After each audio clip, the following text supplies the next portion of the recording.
show. I'm very thrilled to be joined by Green Beret Nap Time. He's a former Green Beret. He is an 18 series Army veteran. I'll have him explain that. And he's spent his career hunting down terrorists and now defends Western values through history and common sense. And through his X account, he debunks anti-Semitic propaganda. He dismantles jihadi narratives. He exposes misleading history with very sharp insights, which I think is gleaned from his time in, I believe you were in Afghanistan and beyond.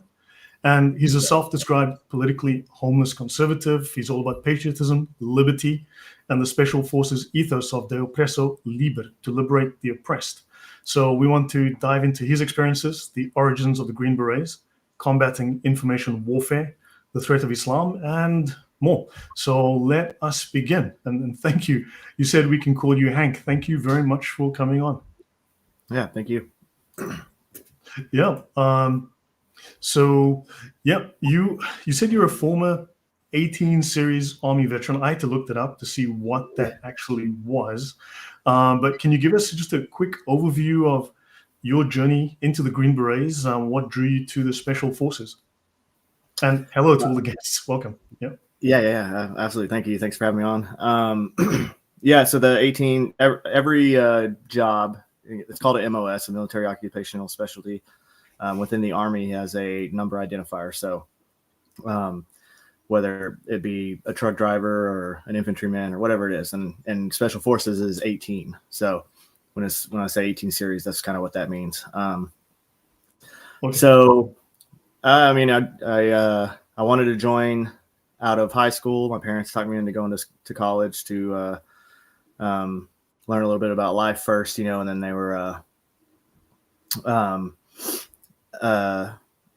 pretty, they were wanted me to do what was like best. So I ended up going to college then, decided a few years in that I did want to end up joining. So joined up and got what's called an X-ray contract. And from there, just you go, basically what that does is that gives you an avenue into Special Forces as long as you can pass everything. So it's kind of just like you get a tryout type of thing. And so did that, went through passed all the training, got through, did almost 14 years and then got out. And yeah, I mean, I deployed to Tajikistan, Afghanistan, Iraq, Africa, and then some other little trips here and there that were they were missions, but they were not necessarily, they weren't combat and they weren't necessarily training either at the same time. So did some different things. So learned a lot, had a lot of fun, met a lot of amazing people, and yeah, that's the nutshell of what all began it. Well, very cool. I mean, from my perspective, I mean, Green Berets are something special. Yeah, Special Forces. I mean, I watched the movie with who's the actor? Oh my God, now the name, just John Wayne. I watched it when I was a kid. It was quite a powerful, very sad movie. So yeah, but I think for all of us, we have a lot of respect for people who do what you do. And also we've got Philip. He says Semper Fidelis from an O2XX series. He's ex-Army and I believe Army Intel. And then we have Sergeant Grinch as well. He is, I believe, a former Marine. Says he was in Q course in 2004, had a freak accident that fractured his spine. Sorry, Sergeant. Yeah, applaud all that lived the dream. So yeah. But he's got some great stories to tell as well about his time on board various ships and things. I mean, the Q course isn't one of those things that there's great dudes that are going through it at all times that don't end up making it for one reason or another. So a lot of it's injury. There's a lot of different things that can happen. It's a long course. I mean, it's a minimum. It's a year long. So, life happens. A lot of life happens in a year, and then for medics, it's another year on top of that. So a little over 2 years, really, once it's all said and done. So there's a lot that can happen in that time frame, personally, professionally, everything. So yeah. Okay, yeah, understood. Your handle, Green Beret Nap Time. How do you come onto that? Because it's actually quite intriguing. It's an inside joke. So Green Berets just have a thing where whatever was going on, because sometimes we're working through the weekends or we're working randomly. So maybe you either stayed out too late the night before, or maybe you were doing something and you didn't get as much sleep as you thought. So the next day, you need to get a GBNT in, which is it's Green Beret Nap Time. So it's just a little, it's just a little inside joke that, the community kind of uses as like a dang, I'm tired, I need to go take a break for a minute.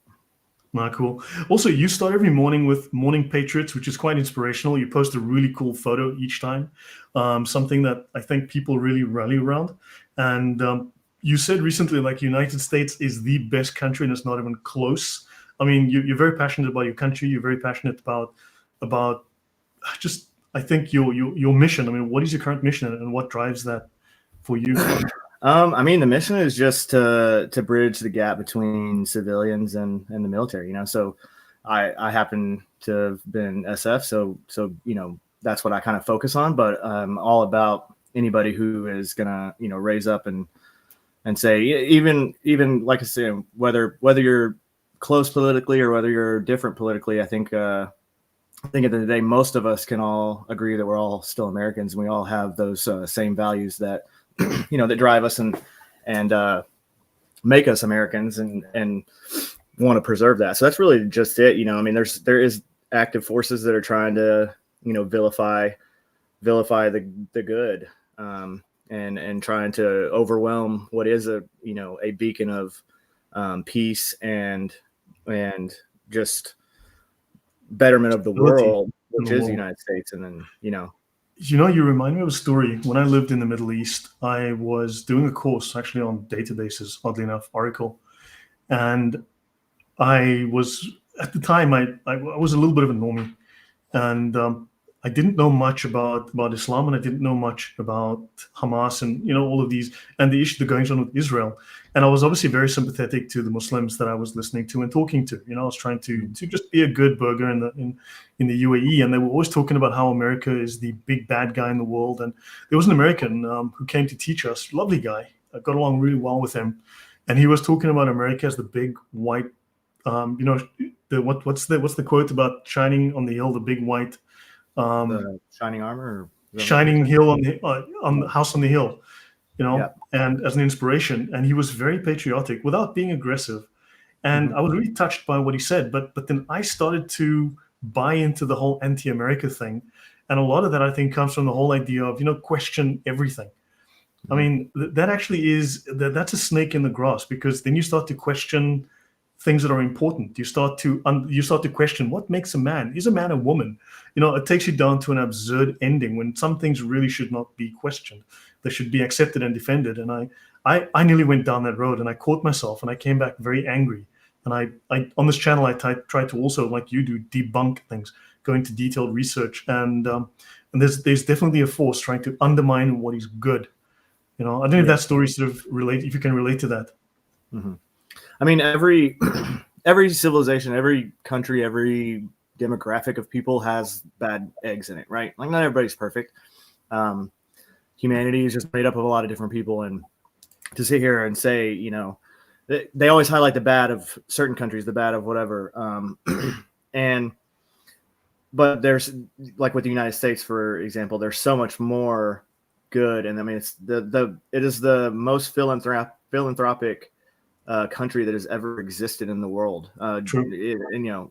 Bar none, not even close. There's no, like, you can't even argue that fact. Yet it still gets vilified because certain decisions it had to make, or because of certain wars. And whether I agree with those wars or not, right? Like, at the end of the day, I'm pro-American, and I'm gonna stand up for what's right. So if we did something wrong, then I think we should own it, and then strive to be better moving forward. But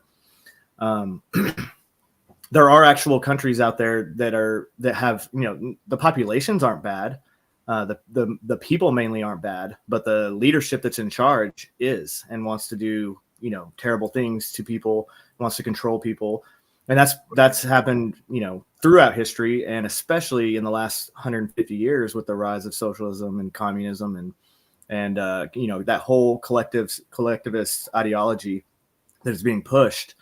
And anytime you devalue the individual, for the collective, then it's always going to end up terrible for people.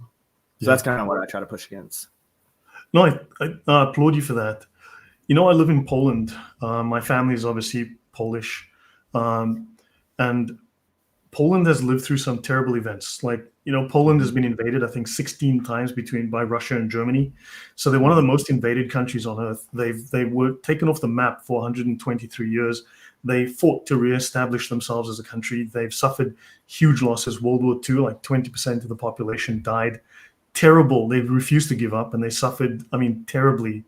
And if America falls, one has to wonder who will replace America against, because if you look at tyrannical oppressive regimes, they are the norm, not the exception. You Right. know, liberty, freedom, that is the exception. And I mean, even Europe has too many times toyed with oppression and totalitarianism. If America Mhm. falls, who looks after the world? Who protects the world? I mean, Poland is gearing up; it's ramping up its military to be the strongest military in Europe. But that said, without America's help, who stands in that breach, right?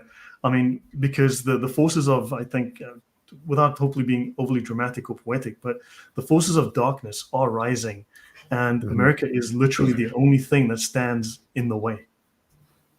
Yeah, well, I mean, and it's also the fight is not necessarily on a battlefield anymore. It's making sure people can see narratives and see evil for what it is, Yeah. and recognize what that is. And because if you think about history, think if we hadn't have won the atom bomb race, think if Germany, fascist Germany at the time had won, what would have happened Mhm. then? Or what if Japan at the time had won? They would have used Maybe it. then maybe their ideology doesn't alter over time, where now they're one of our stronger allies. But had they got the bomb first, what would have happened? So it's kind of one of those things. It's America existing and then American exceptionalism kind of being as exceptional as it was, have stopped some really terrible things from happening. Because say we didn't Mhm. join World War II, right? Say um, we let Hitler and Stalin duke it out, right? Whoever ends up winning that, probably when it's all said and done, Stalin ends up winning that. Maybe if Germany going into Russia would be what would really have been their downfall, just like every other nation that tried to invade Russia, especially like Mhm. because there's only like 2 months out of the year that you can actually go invade Russia. So makes it pretty difficult. And so say that we let them duke it out. Now we're eventually going to be fighting communism again, right? Whether whoever wins that battle, that's fascism or communism, whoever wins, we're gonna end up fighting them at some point, right? It's only going to grow bigger and stronger, and you know the Cold War is essentially what kind of helped us defeat Russia. But now it's happening to us, the other Yeah. way around. So it's kind of one of those. They realized they couldn't beat us militarily. They couldn't beat us, um, you know, from the outside. So now they're moving in and they're pushing Mhm. information warfare inside of the United States to really divide and conquer at that point. Agreed. I mean, that's very much information warfare. Something I'll touch on a little bit later. I have an interesting story to share there, but yeah. So, I mean, to you, just for you, the United States is the best country. I mean, name one thing that makes you feel genuinely America's the best country. Well, what for you is the best? I mean, I think people take it for granted. You can wake up tomorrow and decide you want to move completely across the country. There's a method for you to liquidate to get funds, through selling stuff or doing different things. You can go get any job you want that you can try at least. Right there's a lot of countries that don't even have that option. Mhm. um, you can build something on your own, and it's happened numerous times. In fact, most millionaires right now are self-made millionaires. They're not Awesome. inherited millionaire. Like, so they didn't make that money from their family. They went out and they built something and then they made themselves successful. And Right. having it, maybe it's not perfect, but it is the best in the world to where you can go make something out of yourself with nothing. And it happens all the time. You hear Cinderella stories about this all the time, whether sports, business, doesn't matter. You can set your mind to something and you can go do it. And that's just the quintessential thing about, because I mean, you go over to China, guess what they're not doing. They're not in charge of their own destiny, right? They're doing whatever the government, whatever either their parents did before or the government Mhm. tells them to do. and I mean, that's the same in a lot of other countries around the world. Yeah, They just so don't give have you that opportunity and Right. allow you to be the best you can be. Right. I think that's true. To change tack a little bit, so just for us normies, to talk about SF for a few minutes. Oh, wait, one more question. What do you mean by you are politically homeless as a conservative? It means that I disagree with kind of both that one, the two-party system. I feel like it pushes us into these two different factions that are actually I kind of use the like there's the 60% of us in the middle, and then there's the wild 20% on each side, so those are the two where it pushes us into kind of their faction and their world. And sometimes I don't agree with all of that, and I don't see the problem with having the ability to have other candidates that maybe meet the expectations of more voters than just what the GOP and what Democrats have to offer. So I find it hard to identify, especially because I also believe in the Constitution, and I believe in calling out the things that are wrong or the things that were done incorrectly, and so that they can get done correctly. And at the end of the day, when you do that, you get called. If I did that to somebody on the right, then they're going to call me a Democrat. If I did that to someone on the left, they're going to call me a Republican. And so then you just get lumped in for critically thinking about things. And so it's just hard for me to just sit here and say I'm going to label myself this when I disagree with a lot of what is happening, or and I mean, both sides are voting for more debt, and both sides are voting to spend more of our money on all kinds of things. So it just makes it hard for it's when I'm looking at it that way, I'm like, well, you know what, if we had another option, maybe we could get somebody in there. Right. But we're so set into this two-party system that it makes it really hard. Well, look, I mean, I've already told myself that I will sneak across the southern border in 2028, and I will vote for Trump on his third term. So, yeah, you'll find me in the polling line. Question. I mean, a lot of us think SF is just like the movies. I mean, maybe it is, but what do they really do, and what are you most proud of in terms of what's cool about SF and what a lot of people don't know? Well, one, we're the only special forces. So anytime anyone says they were special forces, like if you're talking about American military, I mean, there's other special forces in other countries, but American military, there is U.S. Army Special Forces, which is the Green Berets, or Army SF, however you want to call it. Then there's Special Operations Forces. Those would be Rangers. And again, this isn't saying that anyone's better than anyone else by any means, because every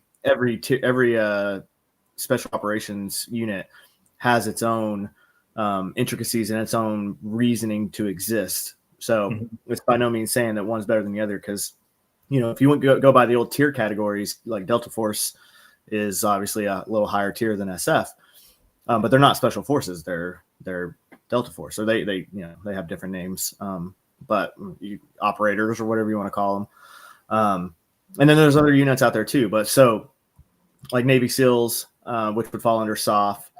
So everything kind of falls under SOF, which SF also falls under SOF. So it's all kind of, SOF is like the conglomerate term for any kind of special operations unit. But as far as special forces goes, it's just us. And then the mission set for special forces, what's really unique about it. So other, like Rangers are going to be your DA direct action heavy unit, which is essentially, I mean, think of shock troops. They're who you send in when the fight is about to be real and there's going to be a lot of fighting. That's who you send in. You send in Marines, right? Those are all kind of shock troops, shock infantry troops is what you could call it. They and again, not to say anything negative about anybody, but it's just the reality of what they get trained in most and what they do.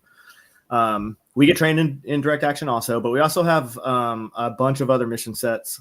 We do unconventional warfare, and that's our core our core capability that really no one else has. So that's what kind of sets us apart, is the unconventional warfare aspect of it. And so SF is unique too, that it can go into a theater. It can operate, ODAs can go into a theater, which is Operational Detachment Alpha is a SF team.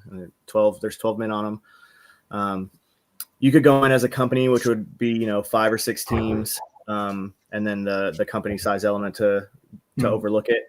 A battalion or a group, which would be a division size, all in a theater, and we can manage it all ourselves, all the way through the ranks. We can generate our own intelligence. We can generate follow-on targets and kind of create our own missions, which is pretty unheard of for almost every other unit out there. So that's really the big thing that SF is capable of doing. Okay, that's interesting. That's an interesting distinction. I wasn't aware of that. Yeah, so that's just one of the. It's one of those things you don't really know unless you're in the industry. Okay. Yeah. What are you most proud of? And what was the biggest gain that you had from it in terms of mindset, attitude, beliefs? I'd be very curious to know. Just your body can do so much more. Your body and your mind can do so much more than you ever think it could. Sometimes but you have to stress it to do that. So the kind of old saying, the weak men make hard times create strong men create weak times type thing. It's real. It's real. I mean, if you don't ever work out and you don't ever push yourself and you don't ever do anything hard, how can you really know how you're going to react in that situation in the event that something like that does happen? So, where we get one of my biggest thing was just how much farther you can go when you're convinced that you're done. You can't move anymore. I don't know that I can walk anymore. You can't take another step, and then you end up taking 600 more steps or 1,000 more steps, and you just keep kind of going and going and being up, knowing that you can overcome a whole lot of adversity, especially with the people around you. So right. Yeah. I mean, on your X page, I'm guessing that a lot of the mindset and the attitudes that you learned, the insights you learned, feeds into what you're doing on social media. It's warfare in a different landscape, right? Information space. Right. Do you feel that has fed in there, and this is what you're doing? You're conducting a campaign against falsehoods and propaganda? Yeah. I mean, we have, it's called when we're in the planning section and you're planning part of a mission, it's called information operations, but it's information warfare. It's and it's been around for hundreds of years now. I mean, it's really been around for thousands of years, just in a mass media kind of projection, and which is in the last 100 to 150 years or so is where it really kind of took off, because propaganda is a lot easier to push when you can flash emotional messages in front of somebody's face at any point during the day, right? So, but back when there was only radios, there was no TV or anything, it was harder to generate emotional responses, so propaganda wasn't quite as effective. But nowadays, and especially with AI, where it is at and where it's headed, it's going to be even more difficult to differentiate, something real from something completely generated. But that's kind of understanding what that is and how we used it in our theater campaigns, and then seeing it happen kind of in front of everybody's face. That's kind of what I like to push back and say, hey, look, let's look at this critically and think about what we're actually seeing here. So yeah, I'm just displaying your page online for everyone to have a look. And for everyone, his X account is linked in the pinned comment, so you guys can find him there.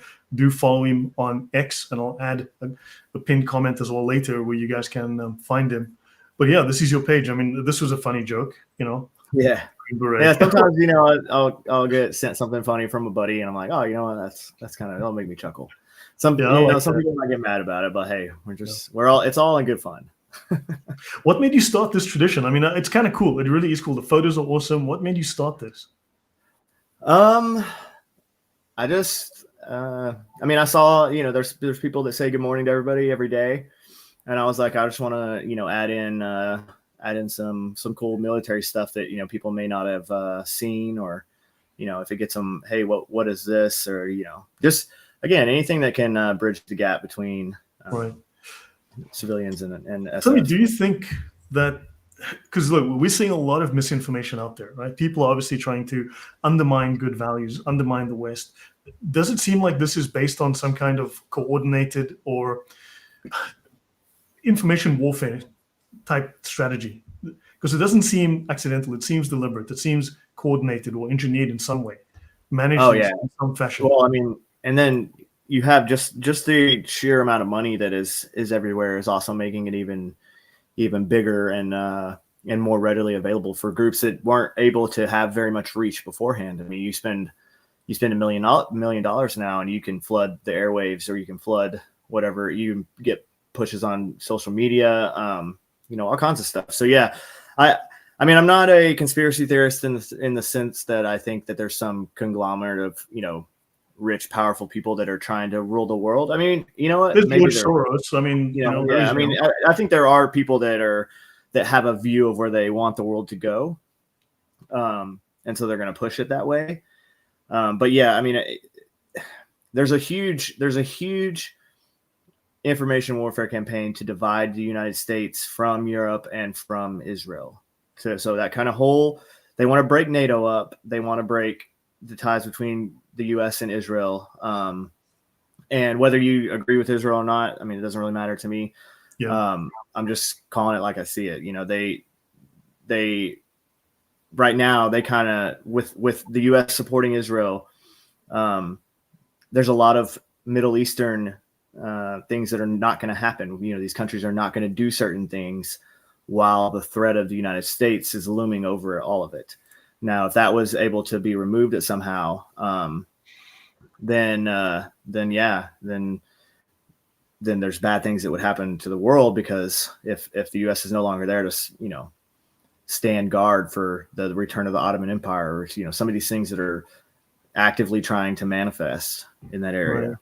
Right. When I was in the Middle East, I worked all across the Middle East. I traveled to a lot of fun places and worked out there. But for instance, I was in Qatar, and I was also in Bahrain. But when I was in Qatar, what was interesting was we'd installed a radar system that looked 20 kilometers deep into Saudi from the Qatari border, looking for troop movements, as well as especially military hardware, like troop carriers, tanks, stuff like that, because the Qataris were actually terrified of a Saudi invasion. Because, for instance, in Bahrain, when there was this uprising in Bahrain some years ago, the Saudis went in to calm things down, but they didn't seem to want to leave. And it was basically through military pressure from the US, or diplomatic pressure, that the Saudis were politely asked to finally just exit the country, right? But this was when Iran was inciting rebellions and revolts and things and unhappiness within the region. There was quite a thing going on, because I had a chance to even speak with someone in the ministry about well, anyway, that was my job. But what happened was, in Saudi, it was apparently against international law to be scanning into another country. It's effectively openly spying on them, but they were doing it anyway, because they were terrified that Saudi would invade, because obviously, hey, free, natural gas. But besides that, the Saudis also were very unhappy with what the Qataris were doing, because obviously their collaboration with Iran and their funding of terror and propaganda across the world, right? So there's tensions even within these Islamic countries, vying for power and control. Doesn't make anyone the good guy. It just means that you got a bunch of bad guys fighting over who's in charge. Right. So there's a lot of, I mean, it's kind of one of those things, like maybe we never should have got involved in the Middle East. You could certainly make that argument. But at the end of the day, you're right. I mean, there's not a whole lot of Middle Eastern countries. There's really only one. And now, Israel is the only one that shares Western democratic values. Correct. And I think that's what it all kind of boils down to is Sharia law cannot exist in a country with Western values, because it completely contradicts. No, it does. And also, the US is actually a stabilizing force in the region, because you'd have a lot more of these little land grabs and incursions if the US weren't there, which is why Bahrain has a US Navy detachment there, which is why Qatar has the Fifth Fleet are there, I think. So so I was involved with this, just designing these surveillance systems to protect a lot of these areas. But the US is actually a major stabilizing force, believe it or not. I mean, there's lots of, sure, you can point at the CIA for doing all sorts of bad things, but the US actually brings a huge amount of stability to the world, financially and militarily. I mean, otherwise you'd have conflicts popping off left and right. I mean, under Biden, I think we saw a lot of things going bad, and under Trump, you see a lot of stability coming back. Yep. So there is that people do miss. Yeah, I did an entire little thread on what would happen if the U.S. government ended up falling for the world, what it would mean for the world.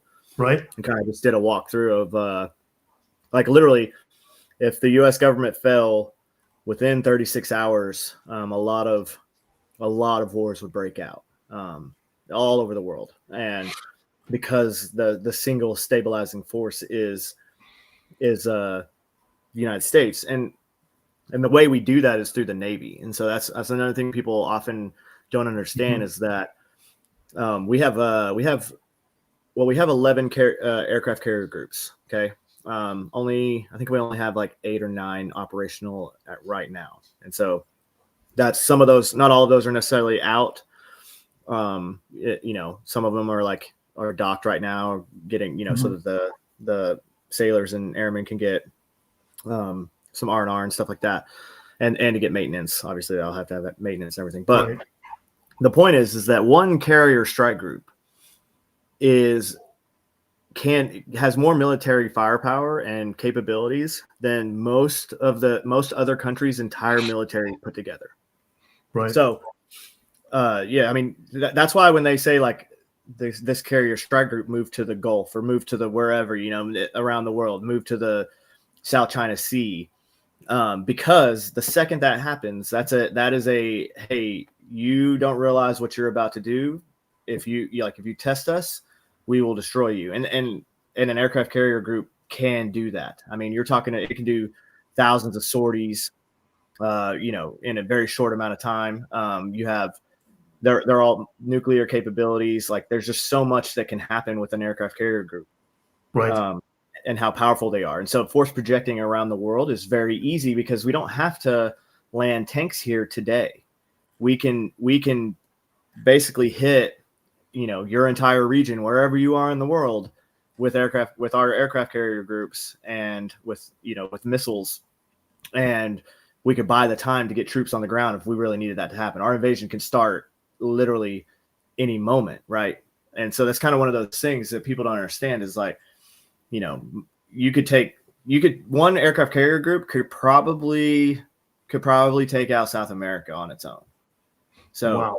It's like, why you can't really mess with that kind of power, which is another reason why it's so important to make sure that America is always under the control of Americans who love America and want, to continue American values and follow the Constitution, because that's a lot of power that could potentially be in the hands of the wrong people. Right. No, fair points. To switch gears again, and thank you for all that. That was really fascinating. We mentioned, we just briefly mentioned the Taliban, you spoke about Islam. On this channel, I originally started speaking almost exclusively about Sharia. My time in the Middle East, I learned and I've studied Islamic law from the Islamic law manuals. In many ways, I know Islamic law better than I guess most imams, unless they've had specialized training for many years. But I've spent years studying these manuals. I know the topic better than most people. You've spoken in the past. I listened to a couple of your talks. They were very early in the morning for me, but I got up early, especially just to listen. Islam is very, very different to Western morals, Western law, Western values, and yet people seem insistent on importing Muslims just about everywhere. Apparently they are GDP. So when you see a guy living in a tent who's raping young white European girls or robbing your neighborhood, apparently that's GDP. Either that or a future doctor or lawyer. But tell us what you observed about Islam and about the risk and the threats of Sharia, the mindsets of these people. I think you can just look at that part of the world, right? And just this is all cultural, right? So this is all, if you go to the parts of the world that are less developed, it's not necessarily, it's not racial or ethnic. It's the culture that happens in in that whatever region we're talking about. And especially when you're talking Islam that follows Sharia law, it's not a culture that wants growth. It's not a culture that wants progression. It's a culture that wants to stay locked in the ways that it has been, and it's a culture that is intolerant, like just to be honest about it. And so it can't exist in the same field as Western values or Judeo-Christian values, because the value of life is different. The value of equality is different. Justice is different, right? I mean, justice in Sharia law, justice is only for men. There's no justice for women, right? There's a woman in Sharia law that is raped could get stoned because she obviously did something to force the man to want to do that to her. So it completely takes it takes away the personal responsibility of actions, and kind of and alters them into something that can be wielded for evil. And so that's where I have a problem with it. And then the other thing too is just I've been around the world, and you never get looked at with hate like you do as a Western or a Christian getting looked at by a bunch of people that worship Islam. I mean, it's just the deep seated hate that is in even the people we're helping. It's just it's something you can't unsee, and I'll never forget it. It's just kind of one of those things you can just see it in their eyes, that they if you were dead right now in front of them, they would be happier. And so it's really hard to try to coexist with that kind of mentality. Fair enough. I spent 11 years there living amongst those people, and it's a mess for sure. It's dysfunctional in the extreme. I came across that. I mean, I'll just show a couple of things this is from the most popular English language Sharia law manual in the world, the most highly attested one as well. And in Islam, Muslims are obliged to what they call command the right, which is really to enforce the Sharia, and it's a communal obligation upon all the Muslims. And it says here, for instance, they speak here just in the introduction that they need to forbid things that go against Islam. I mean, we see this in Europe where they are harassing women. Women on trains now in Europe, in Western Europe, wear jackets when they get on the train because they don't want to reveal themselves. Otherwise, they get harassed, or they get beaten, or they get raped, and so on. We know this is happening, right? Mm-hmm. They forbid the act verbally, so they verbally harass you. If you don't listen, they will harass you with harsh words. This means the most vile insults. Then they have to right the wrong by hand, right? This includes breaking things, smashing things, tearing things, ripping things, throwing things away. Then intimidation, then assault, then force of arms. And these last two are supposedly holy acts committed under the Sharia for the glory of Islam and Allah. And assault includes you hit them, you damage them. And if that doesn't work, you bring friends. And if that doesn't work, you escalate to weapons and you bring a gang. And this is supposedly the religion of peace, as George Bush let us know. Mm-hmm. Yeah. Yeah. I mean, and again, this is not. I think that most followers of Islam are just misled, and I don't think that every Muslim is necessarily a bad person. I just think that they are misled into thinking that, one, indoctrinated from a young age, because that happens. I mean, you can't, if you go all the way back to the when Russia was invading Afghanistan, there was a Russian colonel who said the only way that you can go into a place like Afghanistan and win is to kill every male 5 to 55. And obviously even that was shocking to the Russians, which obviously is shocking to anybody. But, if the Russians are against it, then you're probably like, okay, that's just a little bit too far. But he said that because by 5 years old, every male is indoctrinated.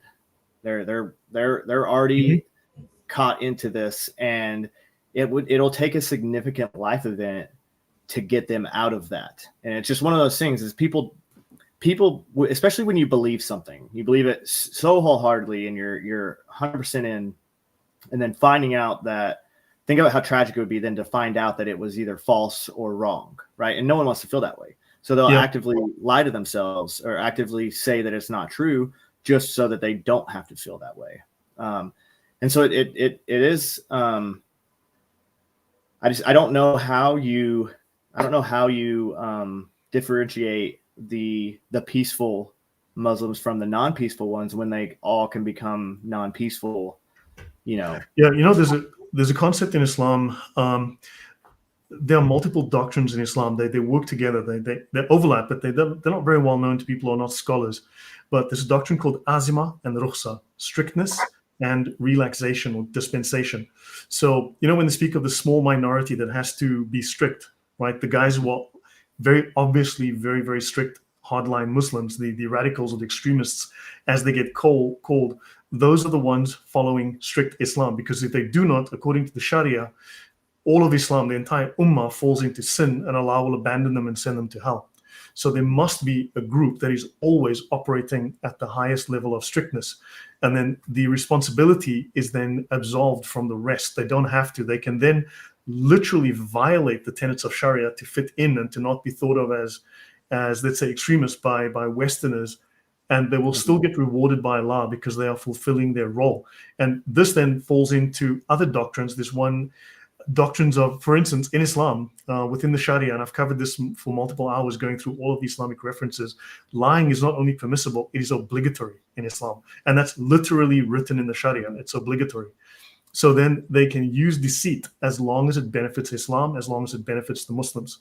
So there's all of these layered things. So potentially there are Muslims that will tell me that, look, Muslims who are aware of this, they realize they're playing a part. And the problem is that given conditions, given certain necessary requirements, these Muslims can shift from relaxation to strictness instantly. So every Muslim male, even woman, is then potentially a sleeper cell. That's someone who can then activate at the right time. And you also don't need 100% of the population to be, shall we say, a strict adherent for them to be a major disruptive force. I mean, in Europe, the male Muslim populations between 18 and 28 is already larger than every single European army in Western Europe. I mean, that's a potential time bomb that's going off. Any thoughts on that? Yeah, I mean, yeah, that's the fear. That's the ultimate fear right there. Is you can't. I mean, there's not a bunch of Bible verses telling Christians to just go out and kill everybody, right? And kill anybody that's not a Christian. This is just not. You're not going to find that, but you will find that in the Quran. So it's hard to sit here and say we can peacefully coexist when it's just been proven time and again that they have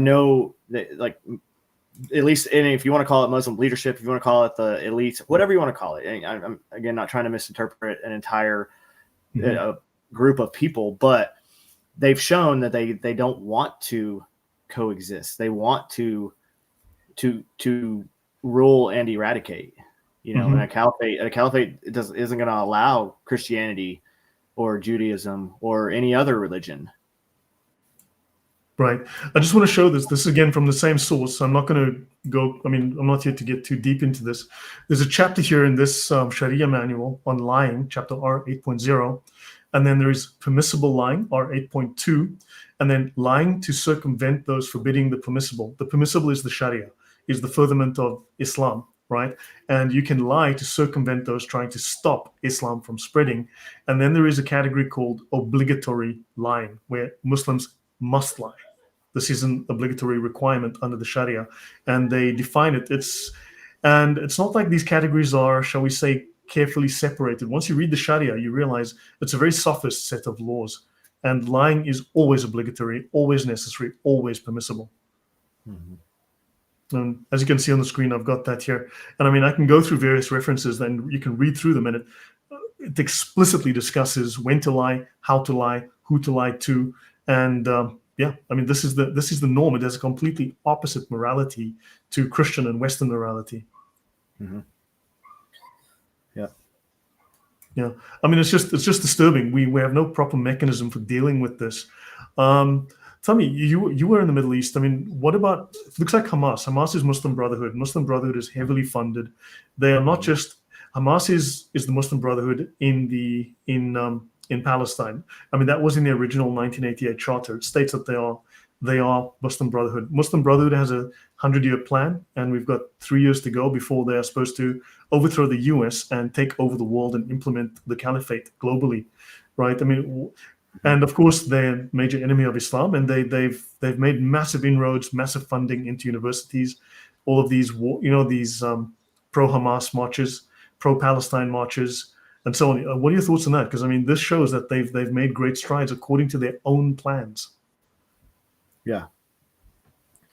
Yeah. I mean, that's the ultimate goal. And again, people, not necessarily the same thing, but people in Europe sat back and were like, oh, everything will be fine. Everything will be fine. And then, 1930 hit, and, within 15 years, there was 20, 30 plus million dead, throughout Europe, through not even combat deaths. This is just starvation and executions. Yeah. And into Russia. So this is one of those things that everyone, they're like, it's so far fetched. They could never do it. They couldn't make this work. But we don't know how many Muslims came into the United States over the last 4 years. We don't know how many were on watch lists. We don't know who came in. We don't know how. I mean, there's what 2, 3. Actually, I think it's closer to 4 million Chinese nationals in the United States that we know of, and if for those of you not aware, it's law. It's Chinese law that Chinese citizens, whether they're abroad or in the homeland, have to report to their foreign intelligence agencies, and they have to spy if they're asked to. So every single Chinese national is potentially by duress a spy. So that's another thing that people don't really understand. And we're in certain countries. Yeah, there would be Chinese run businesses in those countries. We weren't allowed to use them because of all the information. Just even using a card or jumping on their Wi-Fi. If you walked into the building, they could compromise your information. So there's a lot of forces around the world that they don't necessarily agree with each other, but they do agree that the United States is stopping everybody from doing what they want to do. right. So that's what you're kind of seeing. You're seeing, especially today, these forces joining together that are against us. And again, they're not going to be friends. They're going to fight afterwards. But the key is getting rid of the United States, or at least damaging the United States where it can't force project the way that it can right now. Right. I mean, what can we do? I mean, you're a civilian now, right? You've left the military, and you've managed to build a presence online where you inspire people. You provide really good information. You take these conspiracy theories or these bad histories head on, and you deal with them. What can others do? I mean, people who aren't you, what can they do? What can they learn so that within their own circle they can make an effort? I think looking at history, not Wikipedia, not your online. You can't even really trust the encyclopedia stuff anymore. You really need to go and read some history from really just the last 150 years. Just go back 150 years and read as much as you can. Hard copy books that are not online necessarily, and just kind of see what has already happened, because it's all just kind of recocking and rehappening again over and over again. It just gets a little more drastic each time, and World War II was the last drastic one, and now I just feel like we're building up to something equally drastic to happen again. We just you have Russia and Ukraine, which is essentially at this point is now just a testing ground. They're just testing new ways to wage warfare in a literally in a legal manner, I guess you could say. Not that necessarily war is legal, but you know what I'm saying, that they could reach a agreement tomorrow if they decided they were done testing everything. But I mean, this, and it's not just them two. Europe, the United States, China, North Korea, they're all kind of in on it. I mean, there's North Korean troops in China, or sorry, not in China, in Ukraine. Russia. Yeah, in Ukraine, Russia. So there's a lot going on. That would be the first thing. Just understand, at least go back to World War II, maybe World War I, so you understand the dynamics of Europe at the time, and then just read about World War II and read about the rise of communism, of socialism, and of fascism in Europe, and how it kind of manifested. And it was all really the same people, just with differing ideas of how to gain power. And that's kind of But your enemies have anticipated you. I mean, look at the recent push to demonize Winston Churchill, for instance, and to state that we fought on the wrong side, that Winston Churchill was the bad guy. Yeah, no, it's all revisionist history, and it's narrative building, and it's propaganda. That's why, and the reason propaganda works is because a lot of people are not versed on real history, so they get told. Like those quotes, they always do it about Patton. They always share those fake quotes. Yeah, that's a totally false quote. I know, it's incredible. Yeah, they never existed. Nothing. They found one passage where he said something negative about Jews one time or something like that, and they're like, he was a wild anti-Semite, and he thought we should fight with Hitler. Like, no, he didn't. He actually. There's numerous of his journal entries where he talks about how terrible Hitler was. He just also talks about how terrible Stalin was because he's communist, right? And the things that he knew happening there. And so he was if we're up to Patton, we would have marched on Stalingrad, which is probably what we should have done. And then we wouldn't be in the same water we are today if we would have just kept going. We were already on the warpath. But that's the other thing is war a lot of times is dictated by public opinion, and what needed to be done wasn't done because at the end of the day everyone was like, we just want our men home, we've lost millions, which is completely understandable. I mean, the war was a drastic thing that changed not only the landscape of Europe but also the landscape of the United States. So yeah, I think the narratives, and I think people not understanding, where all this is coming from. Like, they don't understand how much Qatar is putting in, how much money. They don't understand, Yeah, I did an analysis of that. You can actually go through. The government publishes donations to universities as long as only if it exceeds the threshold of $250,000. If it's under that, they can make the money disappear. But of the published figures, I went through those figures. It is to the tune of billions of dollars. China, Saudi, and Qatar are like the biggest donors, and they've put tens of billions of dollars probably. I mean, the recorded figures are probably, even the FBI says these numbers are probably, from what I'd seen at the time when I did going through the public records, the available numbers are only probably half of what there actually has been, because they can split it up or give it to their cousin who then sends it. And what does 10, 15 billion dollars over 8 or 9 years buy you in terms of influence at the top, say the top 20 US universities? I mean, people, I've got the figures, I've got the charts, I've done it in detail. I've gone through the actual graphs and numbers from the public records, and even from other sources like Time Magazine and whatnot, The Economist and so on. Israel, for instance, I think can put $500,000 into Georgetown. I think the year we looked at was 2018. Israel put in 500,000 into Georgetown, going to biotech research, basically hydrology and farming, right? They invested into farming technology and water technology for farms. Right. And then Qatar and Saudi had both put in like $115 million, 200 times more money. And everyone goes, and then everyone goes, oh my God, Israel is trying to propagandize the world. You're like, what's $500,000 going to buy you? And what do you get from $250 million in the same period? Oh yeah, I mean, and that's another thing is that people don't understand how much $1 billion is, and then they definitely don't understand how much $1 trillion is. it's like an abstract concept that you can't conceptualize. A lot of people can't conceptualize like how much it is. Yep. I did a post months back just to kind of explain the differences in let's see if I can find it. And if you look at, like, instead of dollars, if you look at it in time, so you take, a trillion seconds. How long is a trillion seconds? Oh, let me see real quick if I can find That's this. probably a lot of years. I mean, yeah, that's going to be, yeah. Oh, it's like it's like 37,000 or something. Hold on, let me pull it up. If I can. Yeah.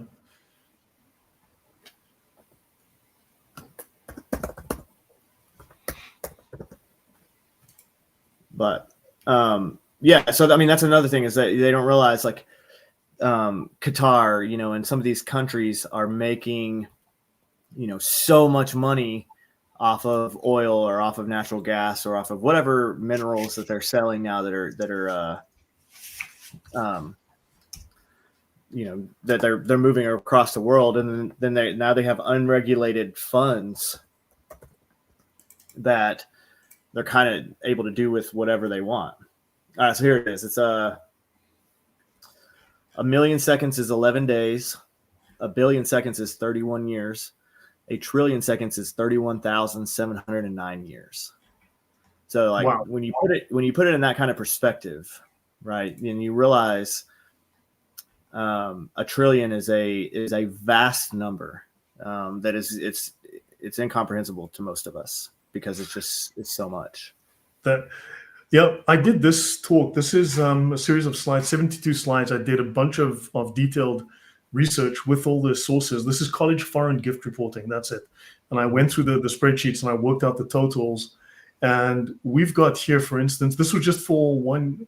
This is about 3 years old now, but so the data is a little older.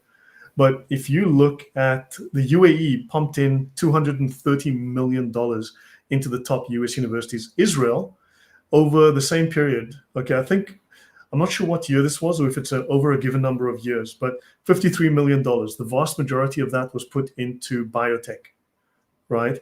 Then you look at there's 51 Islamic countries. China put in $680 million, right? 53 million versus 680 million that we know of. And then you take countries like Kazakhstan and Kuwait put in more money than Israel. But once you look at it, the top five, right, it's $2.2 billion for just that period, which is 42 times more than Israel. But apparently Israel's the problem. And then everyone's going, okay, so these countries put in $3.8 billion, but that's somehow not a problem for these Islamic countries. Plus China. I mean, that is 69.7 times total, 69.7 times more than the spend from Israel. Just under 70 times, or the period that I calculated here. But this is apparently is, so I mean, everyone overlooks this because they hate Jews, right? And yet they give Islam a pass. And I think Islam is using this money. I mean, they must benefit if they're going to put in billions of dollars. And this is just what we know of. Clearly, they're getting some kind of advantage from this. Right. And you also have to remember that a lot of these nations,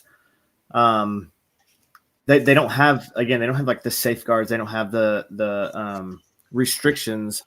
The United States has a very vast GDP and has a lot of money coming in too.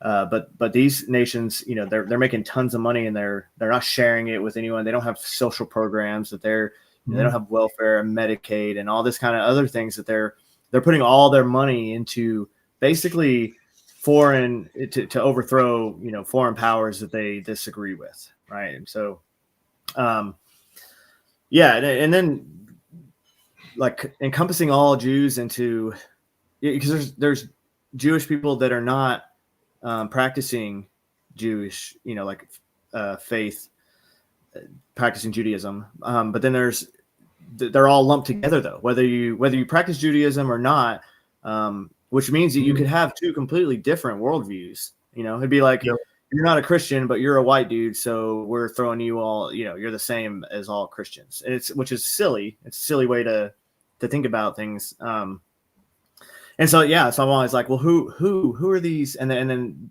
they'll list off a few successful Jewish people, and I'm like, okay, but so because they're Jewish, they're 100% behind this Jewish conspiracy to overthrow the world, right?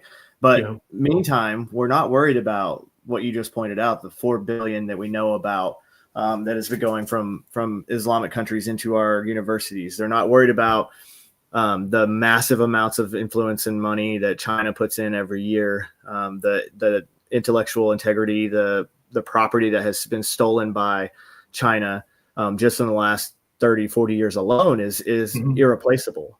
And so there's real threats out there, and a lot of people are falling for the narrative that they're thinking that the wrong threats are the real threats, and it's not true. Thank you for that. Yeah, no, we had a question that said, which is the real threat, Islam or China? But I mean, these are false dichotomies, because I would say both. I mean, what are your thoughts? Yeah, absolutely. Like I said, these are not two necessarily groups of people that are gonna always agree. China doesn't want any religion to foster, right? They're an atheist state, and they actively persecute religious people. So obviously they're not going to just like join up with Islamic countries and be like, we're going to be best friends now and we're going to live together forever. No, they're saving that war later, because that's an easier war that they can win later. They're perfectly content in working together and pooling money and using common having a common enemy in the United States or the West, and then pushing to strain those together. So yeah, I think you have to be equally as worried about them, because when it comes down to it, whether it's going to be one event that is going to set everything off. Yeah. Tell me, are you there? Hi, I think your audio dropped off. Are you there? Did I come back? Yeah, I think so. I'll leave you both on stream right now just to be safe, because your audio disappeared on the one, but you came back as a second window. But it's fine. I'll leave it both running. Hold on, let me see. Yeah. I don't know what happened. It's a disconnected and then. Oh, there you're back. That's fine. We're good. Yeah. Do you want to finish your thought? Yeah. But yeah, I mean, they're gonna, whatever way it happens, it's gonna happen with them together. Because again, they have a common enemy, which is stopping them from trying to get, to complete the goals that they have for their view of the world. I mean, China, with One Belt, One Road, with all of their other initiatives they have. I mean, China works on 100-year plans because they know that their tyrannical governments are going to continue to stay in power, because they have thus far, despite massive amounts of loss, from the 19th century, from like when Mao took power. There's still the same leadership involved there, right? They're somewhat a little bit less ruthless, I guess you could say. But it's still pretty much the same ideology that was fostered. Different methods. I think the outcomes they're looking for are similar, but just different method. And I've got a handful. I've still got 7 questions that I've kind of got here, but I just want to change gears for a moment. Look, I live in Europe. I come from Africa, and I've said on the channel before, because I lived in the Middle East. I traveled extensively. Being in the Lebanon was an eye opener for me. Going to the Bekaa Valley, and I spent a little bit of time amongst the genuine refugees from Syria, who were living in absolute poverty. I mean, it was heart-wrenching. I mean, truly heart-wrenching to see people dressed in rags. I mean, living in plastic tents, like 4 poles buried in the ground, and then thick, wide plastic wrap around, and that's how they were living in these Red Cross camps. And it was, I mean, genuinely heart-rending. And then in Europe, the Bataclan, and you look at all these quote-unquote refugees coming in with their Ray-Bans, their fancy cell phones, their jeans that I can't afford, fancy shoes, but they're refugees apparently. And then in Poland, for instance, a couple of years back, there were these very commonly, look, I worked in close protection. I mean, so I can't claim to be at your level, but I worked in close protection. I did diplomatic security, private security, and so on. And I think I can spot a threat. I grew up, let's say, in a bad neighborhood, right? So, and I'm still here to talk about it. But I would see groups of young men, 19 to 22, walking around typically in groups of 3. Every time I'd be around them, it's like, that little spider sense that goes off, you know what I mean? Mhm. I get that. And I mean, man, that hasn't gone away, right? And you don't see it anymore. It's like the Polish government realized and it started to clean this up. Even the taxi drivers were suspect as hell. And I've I've basically been telling people for years that I think Western Europe is going to burn.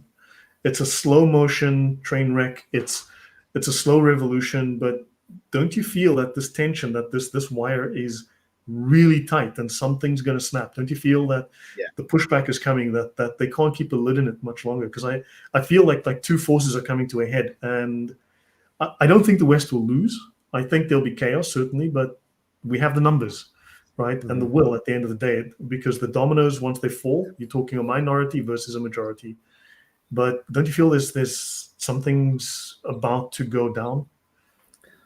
Yeah, I mean, if you just look around the world and kind of see the tensions where they are, and they're only getting, it's just getting fuel dumped on it every single day with more and more propaganda to push the division, um and people aren't going to realize how bad it actually is until it does go down, until France is on fire, until Western Europe is on fire. And I mean, if you look at there's a reason why Jordan and Egypt ejected a bunch of Palestinians and then wouldn't and built walls and won't let Kuwait Palestinians in, too. because they've tried to start revolutions every time they were let in. And so this happens all over the Middle East. So it's not just they're not just trying to take over just Western civilization. They're any other regime in the area too, even if they're fellow Muslims, that if they don't believe the exact same type of Islam, right, or the exact same sect of it, they're gonna push to take that over too. And so it's, I mean, how many refugees are in Europe at this point? From the Middle East, we Millions. know. Yeah, so I mean, you take that amount of people, and if you're able to mobilize half of them, you don't need more than half. You mobilize half of them, and that overwhelms social services. That overwhelms any kind of response that you could have, and then It's now already you're doing left with so. military. If you think of Pakistani births in the UK, I mean, there's what? UK is roughly 7% Muslims. I think 5 to 8 million Muslims, apparently, give or take.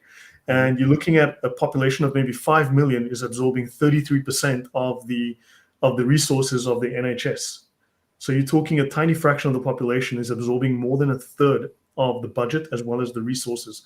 So already they're putting strain, denying services. I mean, this is kind of like a fourth generation warfare. It's undercutting the population through other means, Mhm. denying services, and it's causing resentment. Though, your Yeah. thoughts on that? Yeah, I mean, one example I use and this is something that terrorist organizations are very good at, is they'll Mhm. spend a very small amount of money to enact a change in their enemies that will cost their enemies billions. So think about 9/11. 9/11 was what, 400, 500K maybe total is what it cost them to do Mhm. that. Our response to 9/11 was to lock down every federal building and federal military base in the country and abroad. Mhm. Just for Fort Bragg alone, it was initially about 30-40 million. And then it's another annual, I don't remember what it is, 10 or something million annually after that, to upkeep all of those implementations. And then now you stretch that, across the United Yeah, States. What cost them 400, 500K cost us billions and billions of dollars. And so just correct. that kind of response, it's the same. Yeah, it's a different kind of warfare. It's an economic warfare. But they're using it well because they understand our morals and our I guess you could say what we will do to ensure that certain things don't happen again, and they use that against us. Yeah, I mean, I just don't see how there's a simple response within the law because they're abusing the law. But you just like in the UK, the whole flag controversy now, where people are getting arrested for literally raising the UK flag in the UK. Yeah, And of course, raising the LGBT flag or the Hamas flag is just fine, right? Even though it's a terrorist group. But I mean, I get the feeling that people are at some point going to react very negatively already. You can see it's boiling, but at Mhm. some point, I sense it has to boil over. There's going to come a point where the government cannot contain it, and government needs to pick a side here because their loyalty does not seem to be to their natives, and somehow, there's this cowardice just managing of the decline rather than the willingness or the courage to deal with the issue. At what point you say this is a threat, it is incompatible, it needs to go? I mean, we're in a bit of a bind. I mean, your thoughts on that, and how does one solve this? It is hard because, I mean, in the United States, you have freedom of religion. So the government can't tell you what you can or cannot believe. That's a core principle that we believe in, but then you But have, Islam is a political system. According to its own definition, it's a deen, right, which is a political system like communism or fascism. right, It's no right. different. I agree, but most people don't understand that. Most people think of it just as a religion, and then they protect it under that, under U.S. law. So I don't know I don't know what happens with that. I mean, I think it does hit a breaking point, and eventually something drastic happens, and then assuming everything survives after that point, then there will be strict change enacted, and there'd be amendments to the U.S. Constitution. There'll be amendments to different European nations' constitutions and how they're gonna go about this in the future. But I mean, at the end of the day, if something drastic does happen, I mean, especially in Europe, I mean, is it going to be enough to wake up the rest of Europe and the United States? I don't I know. think so. I get the sense that that one country is going to be an island: Spain, France, Germany, Belgium, UK, very likely. I think that once the first mover does whatever it does, I think it then gives permission to the rest. And we're seeing the rise, but also the suppression of right-wing parties and efforts to suppress them through legal means, illegal means, and so on, lawfare. But I just get the feeling that once it tips, it is going to be explosive because I think the resentment's been building up for a long time. Those are my thoughts anyway. I don't see a good ending for this. I think it's going to go very poorly. And No, Europe, there's no good ending for it. Just like there's no good ending for the United States economically unless we can completely start to reverse course and start knocking out some of our debt and stop spending money like it's a fake thing that just exists in the ether somewhere. There's no easy way out of it, and that's why when you're talking about like, hey, we got to balance the budget. Well, to do that is going to be some hard decisions that have to be made, and some things are going to have to go without funding, and it's going to affect people's lives, and that's the reality of the situation we're at today. And the same thing in Europe, and from that other standpoint, from the amount of refugees that they've let in, eventually you're going to have to deal with this problem, and it's only going to get harder and harder as it goes on. As it's allowed to just continue to manifest and fester. But whereas you could rip the Band-Aid off now, or you could, wait until you have to cut the whole limb off. But eventually something negative, it's not going to be pretty. And that's just the way of the world. You can't just expect to have your cake and eat it too. And then everything's just going to be fine one day. We'll be fine. No one will be hurt from this type of mentality. And that's the mentality we have. And, that's people use the arguments. Well, we can't do away with Medicaid because then people will die. Well, guess what? What's going to happen when our money, like super inflation hits and our money completely devalues because we've been playing with fake funds, So, I mean, what is it? In the last 5 years, I think it's in the last 5 years, they've printed like 90% of the money that's been printed since the start of last century. Yeah. So within the last 5 years, we've generated all of this money out of nowhere. Like, where does the math stop mathing? When does it stop working? And then what happens then? Then lots of people die. Then lots of people are without. Because that could lead to supply chain disruptions. So then once you're no longer getting food and water in, then what happens from there? So it's one of those things like we're gonna have to have some hard discussions, Right. and we're gonna have to. Basically battlefield triage is gonna have to happen, and you're gonna have to make some hard decisions. You're gonna have to lose some things so that the whole can make it. Right. Yeah. I've got some specific questions I want to get through. Because also I don't know how much time I have with you, so I don't want to keep you obviously too long. But how do we spot information warfare? How do we combat this? And Man, what's the method you use? Again, one way is to be just to be knowledgeable about history, because that's one of the main ways they push stuff. They try to say that certain things happened in history this way, and now this is why you should think of this way. So they do that with Hitler all the time. They do that. They're like, Hitler burned transvestite books, so he must have been on the right side. And you're like, well, he burned every book written by any Jew. He burned versions of the Bible that he didn't agree with. Like, he burned a lot of books. He burned any science book that he thought went against Nazi, beliefs. Like, there's a lot that he burned. So knowing history will help you with a lot of that. But then just also the sources that you're getting information from. The really big accounts on X, the really big news sites, you just got to be very, very careful. It's called 1440. I don't know if you've ever heard of that. It's unbiased news.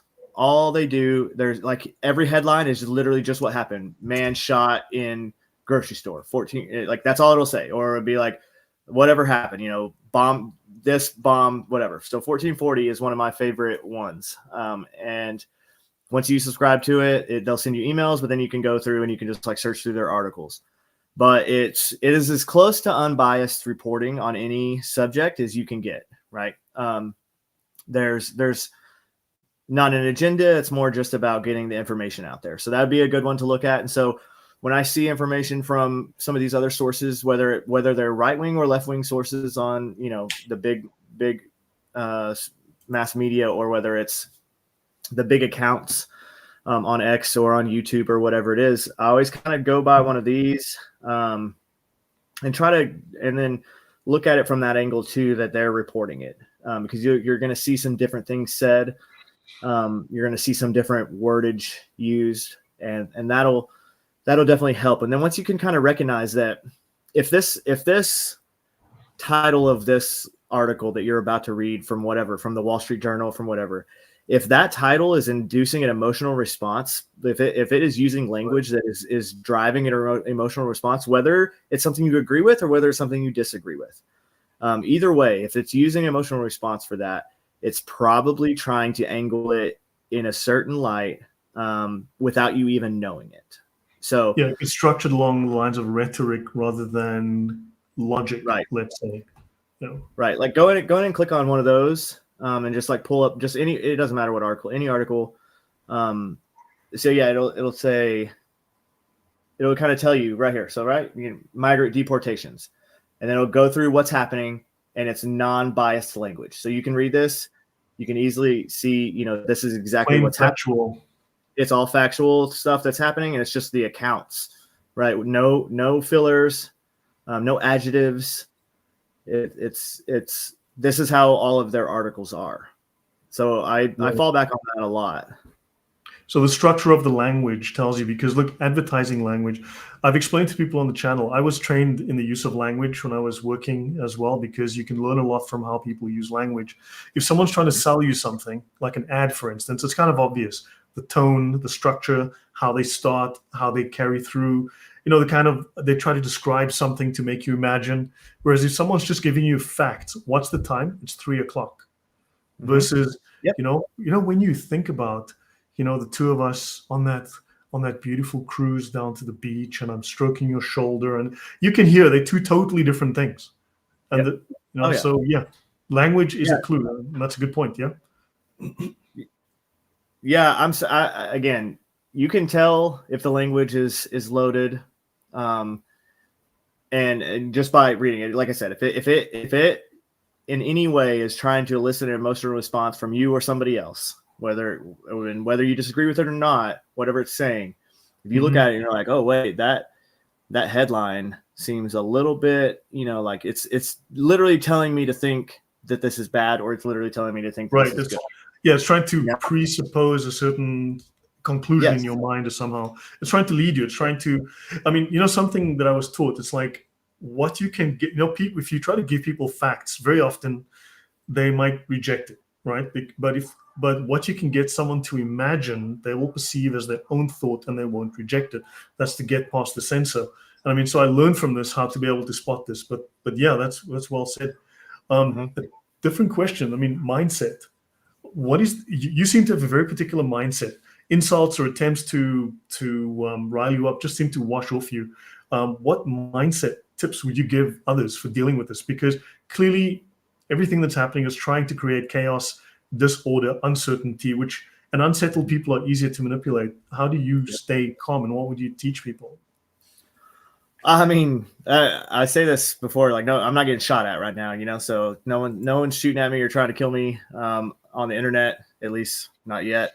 So when people, it's always kind of just laughable to me when people like, talk crap or do something on the internet behind. I'm like, bro, I don't even know who, like, one, you don't know who I am, and I don't know who you are. Like, there's no chance of us meeting. It's really easy to throw out whatever you want. But again, it's people are always, you can't please everybody, and two, somebody's always going to disagree with you. That's just the way it is. So you can either stand by your principles or you can, be a flag flapping in the wind and go whichever way the wind blows. And I have my views. I feel like I have a very good grasp of what is right and wrong, and especially like what is good for our country and what is not good for our country. So I stand up for those, and standing up for American values and the U.S. Constitution, and all that. That doesn't. So if you're mad about that, you're not really someone that's ever gonna take a moment of my time, emotionally, anyways. And I try to look at things from a non-emotional standpoint. And so, like, you start talking crap, like, okay, well, we're not gonna do this because there's nothing that, like, why would I continue? Like, we're just gonna curse each other on the internet for a few minutes, like, whatever, dude, just move on. So I would say, like, there's trolls, there's people that are always going to want to push and try to elicit a response or try to do something. When I first started out on X, I was a little bit more combative than I am today. Eventually you just realize that, like, some people are going to be dumb and some people are going to choose to believe something completely wrong just because they do. And you just be like, okay, well, have fun with that in your life. You make me think of something. There's a lesson that I've discussed on the channel before, is you don't have to win every battle. And there's the Ash conformity experiments. I know there's a lot of bad psychology out there, but this is a repeatable, very well-founded experiment where, for instance, they would pay a group of people or convince a group of people to work together to fool one particular person who wasn't aware. So they draw, let's say, a rabbit, a horse, and a duck on a blackboard, right? And when they point at the rabbit, everyone would say, that's a duck. When they point at the horse, everyone would say, that's a lawnmower. And eventually the person who wasn't in on the game would eventually just go along with it because it was embarrassing. They found that the social pressure would cause them to actually go along just to not have to deal with the shame or embarrassment. And it was very, very effective. But then conversely, what Dr. Ash discovered was that if one person had the courage, this works whether it's a group of 5 or a group of 10,000. If one person had the courage to speak up and say, sorry, but no, I'm not going to fall under this magic spell. I reject this. That's a bloody duck. Forget it. That's a duck. That is not a mouse. That's not a horse. That's a duck.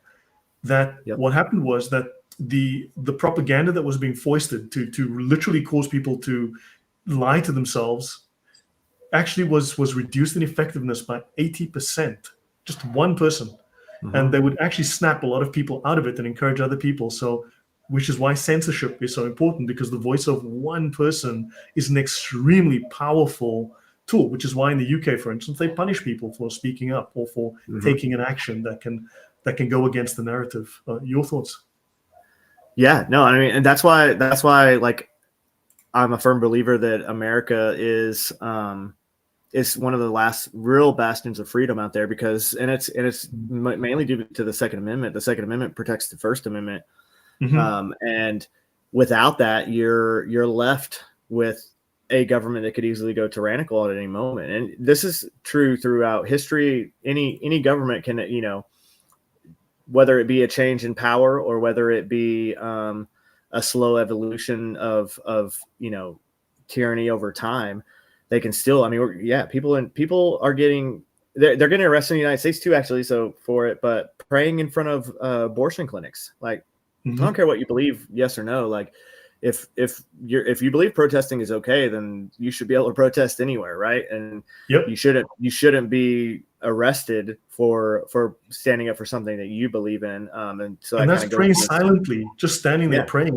Praying. Yeah, they're not even saying nothing. I can understand if they're like hurling expletives and like throwing stuff at people. Like, yeah, okay, remove them. They don't need to be there. I mean, again, but just standing there praying or just getting arrested for saying anything. I mean, getting arrested for your social media posts, which is happening in the UK as well, and in Europe. So just stuff like that. That's a slippery slope. I mean, it gets to a point where the right people get in, or I guess you could say the wrong people get into power, and then want to stop that from happening. Just like if you go back to Nazi Germany, I mean, that's what fascism is built on. Is built on oppressing your ideological, suppressing the views of your ideological opponents, right? I mean, that's you don't allow them to speak. You don't allow them to combat your ideas, and that's the way that you fight them. Shouldn't we take inspiration from that your voice is powerful? There's a reason they try to censor you. Exactly. Yeah. I mean, I'm even against the censorship that X has, and I'm kind of a free speech absolutist, whereas you can say literally anything you want to me. You could tell me anything you want. You could call me the worst names or say you're going to kill me or whatever. And, honestly, it's not going to bother me. Those are your words, and your words can't directly hurt me right now. Mm-hmm. I understand the laws like on inciting violence, right? I mean, that, stuff like that. And then I even understand the threats, right? You have to kind of take those seriously, especially from certain people, especially if they've shown that they're, prone to do something. I understand that, but it's still one of those things. It's like, where do you draw the line as the government deciding what you can say? Something is what you can and cannot say, like who's the one that decides all that at the end of the day? And then how do we know it doesn't shift tomorrow and then the next day? And then to the point where now I can't say anything without getting arrested, right? So that's just kind of it's slippery slope paradigm for sure. So what do you see your role right now? I mean, what is your role, and what can people do to help you in your mission? I just poke holes, man. I just poke holes in narratives and things that are false, and then just try to. One thing I'm trying to start doing is re-highlight lots of things from history. I'm going to go more military aspect of it, obviously, just because my base is more military enthusiasts and things like that. Mm-hmm. But just highlighting history, highlighting things that happened in history. One of the courses I managed before I got out of the Army was higher level planning course, and we had all the students had to go through and go through an insurgency or a revolution that happened, and then write a paper on it, and the ins and outs of why it happened, and kind of just an analysis of it. And that was what really opened my eyes was, I've heard about some of these, different insurgencies, revolutions, like all the way, even the smaller ones that people don't necessarily hear about all the time. I'd heard about them, but I didn't really know about them. And so then as I started reading all these different papers and getting the analysis from from all these smart people that are taking the time to look into this stuff from their own perspectives, then you really can see the what's happened in history, and then how you can see the fruits of it starting again. So that's what's kind of scary for me is seeing the same things happening in the world over mm-hmm. again that happened, in the turn of the 19th century.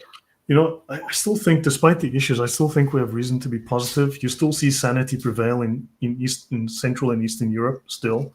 which is, I think, a beacon and an example to others. But I also see the warrior spirit rising in the West. Mhm. I see it in the UK. I see it in people I know in France and Germany. There are people, and it doesn't take everyone. It just takes a spark. Right. Sometimes you just need to be the spark. And I mean, I do try to want to inspire people. If you don't have to be a sand dune, you just need to be a few grains of sand that will grind some gears, right? A few Absolutely. pebbles can start an avalanche. Those are things that I like to think about. I mean, I believe you are inspiring people and you're giving people hope, and they go out and they become little warriors inspired by you. I think you're a ripple. You cause a ripple effect. Yeah, I mean, again, that's having people that are willing to, and I mean, I don't think I know everything, but I have a pretty decent grasp of the world, and I just feel like that needs to be shared, because there's a lot of people that just don't. I mean, there's people in my family that after I talked to them about things, they were like, I had no idea that like stuff like that happened or was going down, or like there's a lot of people that are just in their bubbles, and they see their funny TikToks, and then every once in a while their Instagram feed comes up with something, and then they're like, oh, well, I saw that on Instagram, so it must be real. So combating that is what's going to be the hard thing. There's that saying, it's like, about the nation, beware the nation that has its thinking done by cowards and its fighting done by fools. We need intelligent warriors, and Philip here mentions this 12-year-old girl in Scotland with the knife, with the cleaver and the axe. I mean, yeah, that's Braveheart right there, right? And I mean, I think the Crusader spirit is, I mean, to coin a phrase, is what is being awoken in people in the West, that they're starting to feel the threat, because they've been prevented from talking about it, but they're now able to talk about the problem. Especially X has opened that avenue where people can rally around the problem, call out the enemy, identify the problem. Before you couldn't. You were labeled and censored, ostracized, canceled if you did, but now you can, which means that people can identify the enemy, form a group that will deal with it. So this dynamic is changing. Just the fact that X allows this, I think, is changing the dynamic, the social dynamic already. Oh yeah. I mean, I'm a strong believer that Musk buying X was kind of the catalyst that allowed free speech to kind of, I mean, yeah, they'll censor certain types of things, but all in all, it's pretty much as free speech as you're going to get on social media these days. Yeah. Where you can say something and not worry about getting banned for it. Yeah, I mean, that's just the goal, again, one person's eyes that you open up, and to get them to start looking a little bit more and start, just diagnosing a little bit more, like, hey, what am I seeing right here?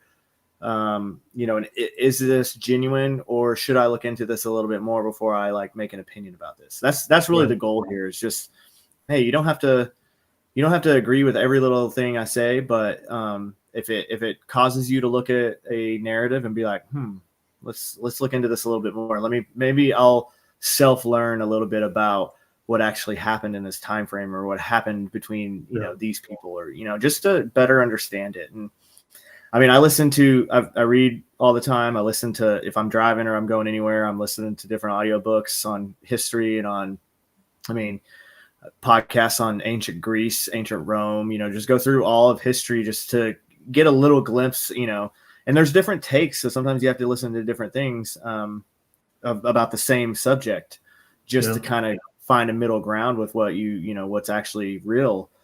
But that's that's the goal. That's the main goal. And then that's what I would just tell people that want to be, if you want to be informed, look at history, and all the answers are going to be there, because you'll see it happening again and again. Interesting. I'm glad that you enjoy the historical method. I mean, we share many common values, and there's the old Chinese proverb: if you want to know the future, study the past. Look to the root, to know the branches, or something like that. I just want to show one thing, and then I have one question for you, because we should wind down now. And I mean, it's been really interesting for me. This is something that I wrote on the Muslim Brotherhood in America. I did a report for a group some time back, which they used to actually speak to an American senator, a guy from Texas. What's his name? They edited and they submitted the paper. No, not in the form as I have it here, but to, oh, good grief, his name will come to me. But anyways, this was part of the effort by this advocacy group to get the Muslim Brotherhood banned. And one thing that I wrote was I had to do an analysis of these guys. So this is a fairly long paper on the history and methods, but that the enemy wants to inhibit critical analysis and they want to design arguments that inspire negative outcomes. And you need to have the historical method and you need to think with reason. I mean, you mentioned ancient Greece. So obviously looking at Aristotle, at logic and knowing history, right? Knowing the facts, but they want to inspire shame because you do not critically examine or defend what you're ashamed of. You retreat. So they're like, you're a racist. You come from a family of slave owners or a culture of slave owners. You Americans were slave owners. You guys took over the world. You know, things of that type, right? And you can only defeat that with facts. Amnesia, you cannot be inspired by or draw from what you forgot or what you do not know. So they want to erase history so that they give you false history. They want to make you ashamed of history. They want to erase your history so you do not find inspiration from the things. Like we should be inspired by, let's say, the Crusaders instead of being ashamed of them. Now, certainly you can point to errors in any human endeavor, but what they did was delay the invasions of Europe and save Christendom. And finally, irrationality. They want to destroy logic and evidence that's from history with rhetoric, propaganda, and emotion. So these are the three prongs. And if you can identify these things, you know, that they want to enforce shame, amnesia, or irrationality, you know you're dealing with information warfare. This was like a heuristic that I sort of developed worked on this. And we have to fight back. So we have to fight against all of these things. Your thoughts, and I have one more question and we can close. But your thoughts on that? Yeah, no, I mean that's a perfect example of the way that arguments are fashioned. Again, it's always something, whether they are going to use those exact three things to try to vilify your idea or ideology or whatever argument you're trying to make. So yeah, I agree with that 100%. No, thank you. Last question then.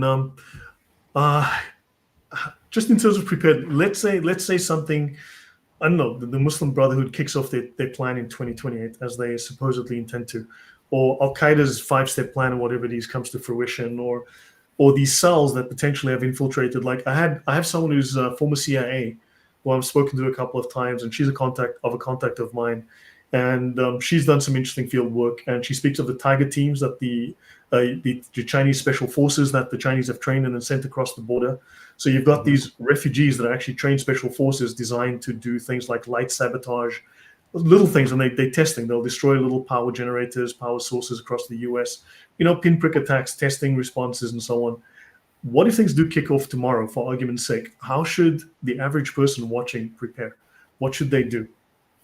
If so, the key is going to be either moving quickly or then waiting to move after it's safe. And so I know that sounds like an oxymoron, but if something is going to happen, so something big happens, especially in population centers, and it's in a population center that you're located in, I'm talking big cities, you're going to want to get out immediately. So that first 36 to 72 hours is going to be where everybody kind of decides what they're going to do. So really, until about 36 hours, the roads are going to be still clear. You'll be able to get out and you'll be able to go somewhere, less populated, to to somewhere or somewhere is safe, right? Everyone else is going to wait for that word, because most people don't think that anything bad can happen, right? They don't think that they can go, that water can get shut off and power can get shut off, and that there would be no emergency response, there'd be no all these things, right? Until it's too late, until that's already happening. And once that happens, that's going to be the mad rush to get everybody out of these population centers. So that'll happen 36 to 72 hours after any kind of major event. So it's either think quickly and move at that point, or you really need to wait about anywhere from 1 to 2 weeks, depending on what's going on. Because within that 72-hour mark and that next 2-week mark is when most of the people in population centers are going to perish. So that's the big window that's going to be very dangerous. Everywhere you go will be dangerous, but especially places that you would go for survival needs. So grocery stores and stuff like that, because again, if power and water is disrupted, or a major event happened and law enforcement's no longer reacting the way it should, or emergency services aren't reacting the way they should, most people are going to run out of food within that 3 to 4 days, and so that's when they're going to start getting desperate. And then if there's no running water anymore, say for instance, now people are going to start making moves to go get water, right? And so this is all going to create conflict in very dense zones, and that's going to lead to a lot of carnage and a lot of chaos. So that's what you'd want to be. Either you're going to get out quickly and you're going to go somewhere safe to weather the storm, or you're going to have enough food and water to last you for about 2 weeks, so that you can wait till everything calms down, and then you can kind of make your way to wherever you need to go. Yeah. In Europe, though, they're restricted from having weapons here. I could get my gun license, buy a weapon. I mean, I'm fairly competent with the gun, let's say. But I could get one, but very few people in Western Europe have the luxury of being able to own a firearm. Although I know there are lots of fantastic automatic crossbows now, up to 18 shots in a mag. So that's something to think about. What about folks in Europe who, because I think if there could well be something could kick off. I mean, I've seen in South Africa these things happen. So to me, it's a movie I have seen before. Any thoughts for people in Europe who don't have ready answers? Yeah, I mean, I don't know all the laws in Europe. Whatever firearms you are allowed to get, hunting or whatever you're allowed to get in your country, I would Friends have done that. Yep, I would get as many of them as you can have. And then bows, crossbows, or any other kind of projectile that you could make work, that would be obviously something important. And then you would just go to your kind of knives, machete type things to protect yourself. But again, the main thing is going to be just knowing when is safe to move and when is not safe to move. Because ideally you don't want to get caught dealing with a bunch of people in a bunch of desperate people, regardless of how well armed you are or not, right? Because it might just come down to you could get overwhelmed by enough people, and there will be desperate people all over the place. So yeah, I mean, having a go bag with all your, I would recommend everyone have a go bag in each vehicle that has your standard survival stuff, extra food, extra water, maybe a weapon or two, and some stuff like that. Have a go bag that's easily accessible at your house too, that might be a little bit bigger, but something you could just grab and go real fast. Has changes of clothes, has stuff that'll help you survive for a 2 to 3 day journey, depending on where you need to go in the United States. And then back roads. Just have an actual old style road map, a state one, a local one, and then a state, and then have like a road atlas that has all the states on it, but try to avoid major thoroughfares. So interstates are out, like your main, like if you're in downtown Dallas, you're not getting on 75 to get out of Dallas, right? Because you're just jumping into the middle of all the interstates all together. So you're going to want to take some side roads and get out, and go, even if it takes you an extra 6 hours of driving, right? That's worth it. Getting bogged down and getting locked into the middle of a highway. So, I mean, that's one of the things they do get right in those movies a lot, is that where every avenue for someone to get out and there's just cars just lined on these highways, that absolutely would happen. Yeah. Luckily I live out towards the countryside, so it's kind of, just one last point. You know what? Actually, I've had some good weapons training, let's say, in the States and other places, but I mean, I keep weapons close to me, just so everyone knows. This is a knife I was gifted. I've been given a lot of these. I have a whole arsenal. This is a fantastic tool. It is one of the most. This is a nasty piece of kit that I was given. It was custom made for a particular group. It was actually custom made for a special forces group in the Middle East, and I was given one. So this is very thick ring, which is not designed like a karambit, but it's meant for a guy with using tactical gloves. It's meant to be it's meant to be deployed with your firearm, right? And I mean, this is a nasty piece of work. And yeah, so just everyone knows, but Philip does say not everyone is willing to use the weapon. Not everyone has the heart, but but would you recommend people get training and learn to use close range weapons? Absolutely. Definitely. I mean, if you can't do a lot of training, then get a shotgun.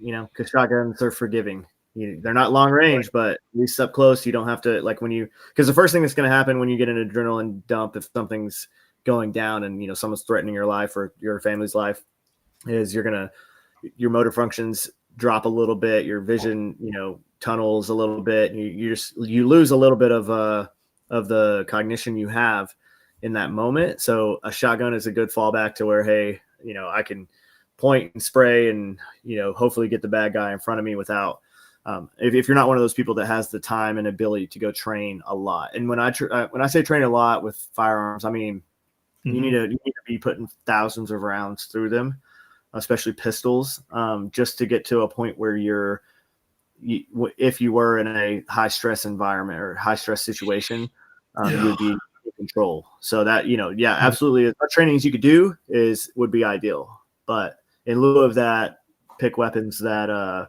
have big spreads on them so that you can hit things without. No, I agree. Yeah, no, thank you for that advice. Yeah, look, I mean, let's just say my job involved me dealing with issues. I wasn't able to run from danger. My job was to confront it. So I've had to deal with things, and it's not always pleasant, let's say, but I'm here to talk about it. I mean, you obviously at a different level completely, but yeah, I mean, this has been really educational, very useful, I think, for everyone. And I learned a lot. But I think we should wind down here. This has been really, really great. Before it goes on too long, any last words you'd like to say, any thoughts you'd like to share? And everyone, please do follow him on X. It's linked in the pinned comment, so you can find him there and follow him on X. Any sort of last thoughts you'd like to share with us before we sign off? No, just question everything. That's I put it on the end of a lot of my threads that I do, and a lot just don't even if it's something I put out there, don't take it as 100%. Go question it and look into it and kind of make your own analysis on it. Because at the end of the day, we need more critical thinkers in this world. So I'll leave it at that. Yeah. No, cool. Thank you very much. So, one last thing. You are a Christian, right? Yes. My last question maybe, how does that influence you and how does that guide you in terms of what you do? And how do you balance being lethal, being willing to defend your family, your country, and to dealing with enemies, with your faith? How do you balance those? I think it's, again, I'm not ever going to go do something wrong to somebody. I'm not going to go hurt somebody who's just, never had no threat to me. But I also, we call it the sheepdog mentality in our industry is, if a wolf is trying to come attack your herd, you're the sheepdog's there to protect them and fight them off. And the sheepdog's just as big and bad as that wolf is. But they're the ones that are also going to go and lay down next to those sheep and tend to them. So just kind of that mentality, like, hey, I will always protect, what's right. And then my family and loved ones. And I'll sleep at night knowing that, any actions taken to do that were righteous. No, agreed. I did that course. Can't remember the name now, but I actually did that course that was offered. What's the name of the author? I read his book. I bought his books. I read them, and I did the course as well. But yeah, that's a very good analogy. Being the sheepdog, not the wolf. You're as dangerous as the wolf, but you're not a wolf. And you're not a. So yeah, I mean, I've looked danger in the face, and it wasn't a good time. But here I am. And the people I was looking after, they're okay. I'm okay. Everyone's okay. So yeah. So we leave it at that. But thank you very much. I mean, really fascinating. Much appreciated. So thank you to the audience, everyone. So thanks all for being here. Hopefully you learned something valuable. I'd love to have this conversation again in the future. Perhaps we can have another topic at some point. But thank you. And I'll sign off here. And everyone, thank you and God bless. Awesome. Thanks. Have a good one, Lloyd. Appreciate it. Thank you.